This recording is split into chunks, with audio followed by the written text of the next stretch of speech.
அம்மா இப்போ வந்து அடுத்த சுச்சுவேஷனு, இப்போ வந்து அவங்க பக்கத்தில் உட்காந்துட்டு இருக்காங்க ஒருத்தவங்க, அவங்க மூக்கில் வந்து ப்ளீட் ஆகுது, சடனாக நிறைய ப்ளீட் ஆகுது அப்படின்னா நீ சடனாக என்ன பண்ணுவ? துணியை ஏதாவது வச்சு தொடச்சி எடுத்துட்டு என்னன்னு பார்க்கணும். மூக்கில் ஏதாவது கட்டிலேருந்து ரத்தம் வருதா இல்லை வேற ஏதாவது. அது ஆக்சுவலி டாக்டருக்கு தானே தெரியும். ஸோ நீ வந்து என்ன பண்ணணும்? இடிச்சுக்கிட்டீங்களா அப்படின்னு கேட்பாங்க உங்ககிட்ட.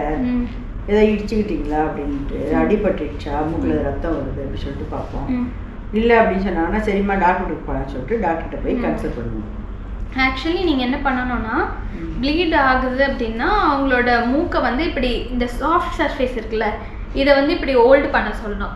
10 நிமிஷம் ஹோல்டு பண்ணி பிடிங்க அப்படின்னு சொல்லணும். எப்பவுமே நிறைய பேர் என்ன பண்ணுவாங்கன்னா, இப்படி பின்னாடி சாய்க்க சொல்லுவாங்க. அப்போ ரத்தம் உள்ளே போயிடும், வெளில வராது அப்படின்வாங்க. இதுதான் மிகப்பெரிய தப்பு. எப்பவுமே பின்னாடி சாய்க்கூடாது. பின்னாடி சாய்ச்சாங்கன்னா அந்த ப்ளீட் ஆகுதுல்ல, அந்த ரத்தம் கசிஞ்சு பிரெயின்குள்ளே வந்து போயிடும், அதனால இன்ஃபெக்ஷன் ஆகும். எப்பவுமே முன்னாடி சாய்க்கணும். முன்னாடி சாய்ச்சிட்டு அவங்க வந்து இருக்கணும். இந்த சாஃப்ட் ஏரியா இருக்குல்ல, இதை வந்து பிஞ்ச் பண்ணணும். இப்படி மேலே இருக்கிற இந்த ஹார்ட் சர்ஃபேஸ் இப்படி பிஞ்ச் பண்ணக்கூடாது.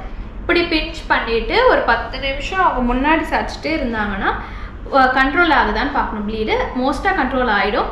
அப்படி ஆகலை அப்படின்னா ஹாஸ்பிட்டலுக்கு வந்து கூட்டிகிட்டு போங்க. அவங்க வந்து அங்கே என்ன எதனாலன்னு கண்டுபிடிப்பாங்க டாக்டர்ஸ்.